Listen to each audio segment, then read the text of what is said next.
Oftentimes, there are two camps of rose growing, old garden roses versus modern garden. This week I'm going to give a new twist, old garden versus old garden roses. First, what is an old garden rose? For my intent in this video, it is any rose that belongs to a class of roses that existed prior to 1867. There are several classes of roses that are in the old garden roses. These classes are Gallicas, Damasks, the moss roses, Centifolias, Albas, Bourbons, Portlands, hybrid Perpetuals, Chinas, Teas, and Noisettes. The old garden rose can be broken down into three further groups: the once blooming European roses, the China, which were repeat, and the hybrids between those two. Just a quick disclaimer, while I tried to get every group of rose represented by at least one picture, unfortunately I don't have every group of rose pictures. So while some of them are going to be in the same group as what I'm talking about, a lot of them are just old garden roses in general. I do apologize. I hope that you'll enjoy the pictures and video though, so please bear with me. First up, the Gallicas. Along with the Damasks and the Albas, the Gallicas are most likely the oldest once blooming garden roses we have. I have a list of few of the Gallicas that can be obtained today, and this is the case with the other groups coming up in the video. And as a quick note, with the listing of the Cardinal de Richelieu, it's also classified as a hybrid China, which was a combination of once blooming and China roses that wound up being once blooming, and that group often is dissolved into a class of group once bloomers, which is usually the Gallicas, but there could be some in other groups as well.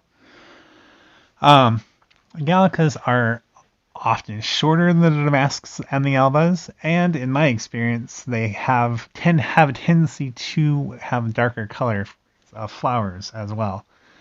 They're notorious for spreading by suckers. They don't generally have a lot of disease issues.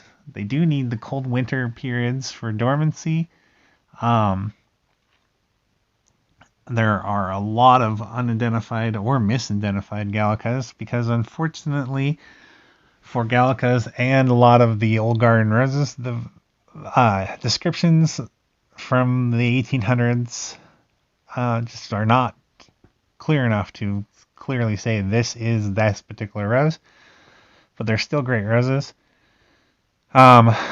Once the repeat bloomings came, the Gallicas had hit their heyday, early 1800s, and the repeat bloomers kind of pushed them toward obscurity.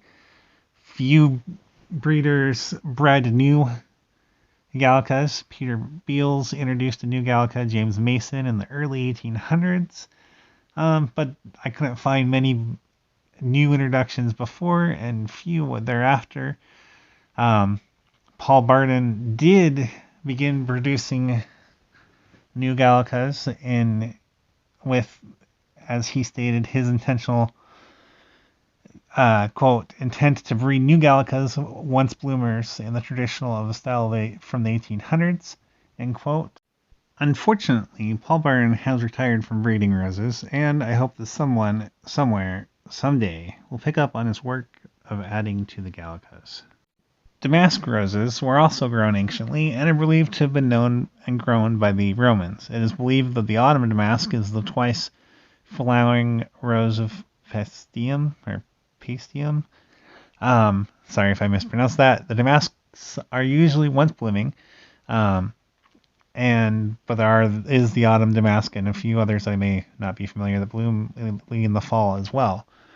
Damasks are taller as a whole than the Gallica class, predominantly pink and white in color. For me, I found that there are quite a few damasks in cemeteries, so it seems like they are popular graveside planting. They're very fragrant and often are used for perfume. however, along with the rest of the once blooming, saw a decline once the repeat bloomers hit Europe.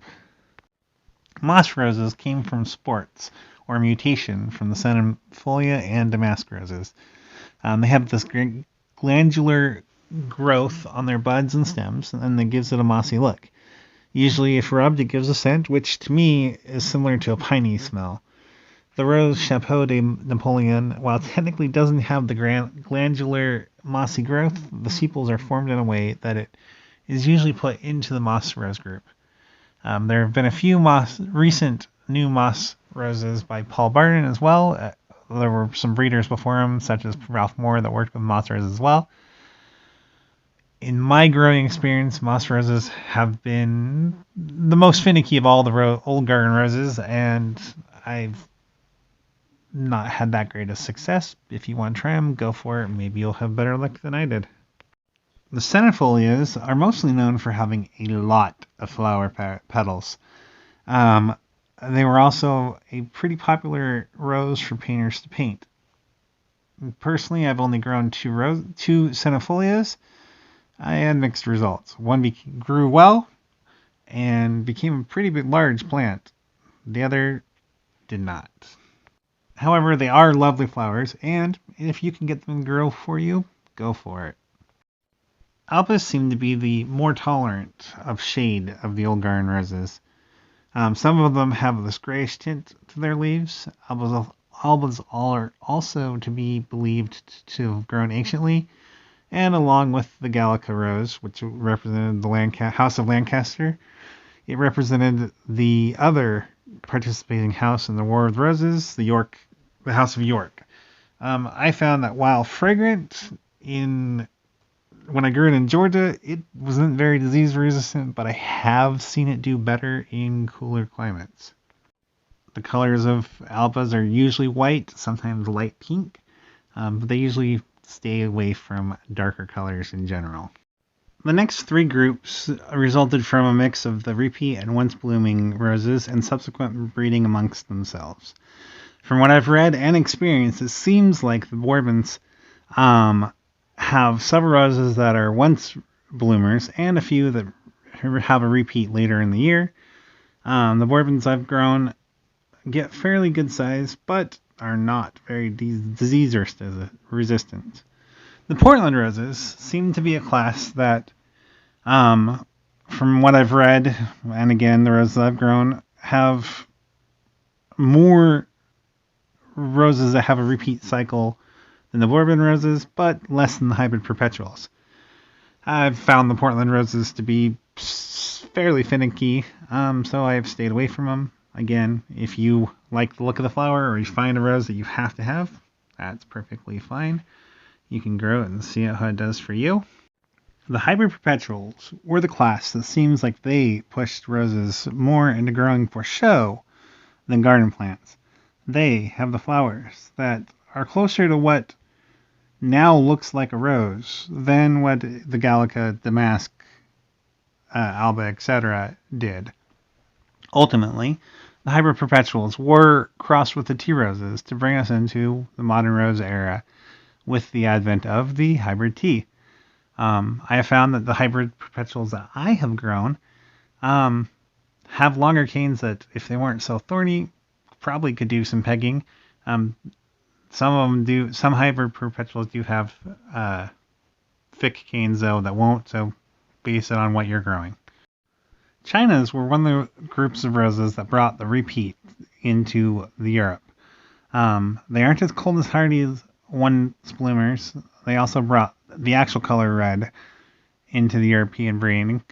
Old Blush and Slater's Crimson are two of the four stud roses that was used for breeding. For me, the China roses are the first to bloom and go until frost.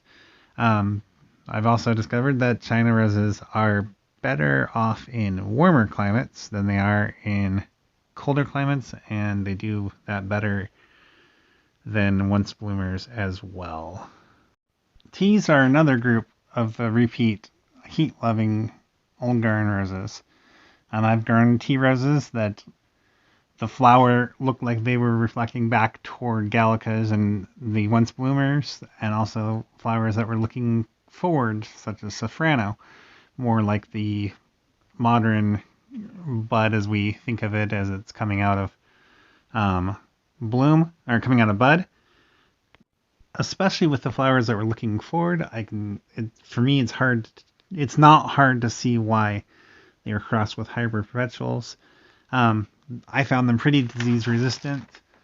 Also, teas and chinas are roses that do get planted, or did get planted amongst gravesites. Paul Barden did produce a couple of tea roses. Licorice tea, which is this one showing right now, it would be one of them.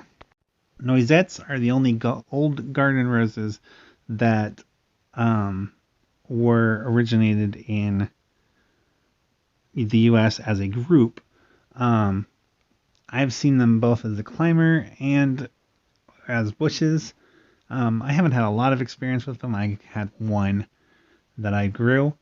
Along with chinas and teas, they are both hot. They are all hot loving climates for versus cold.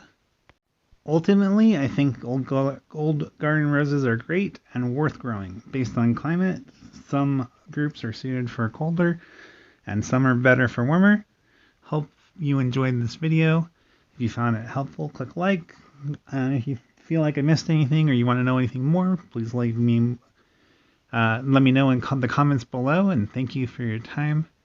And thank you for watching the video.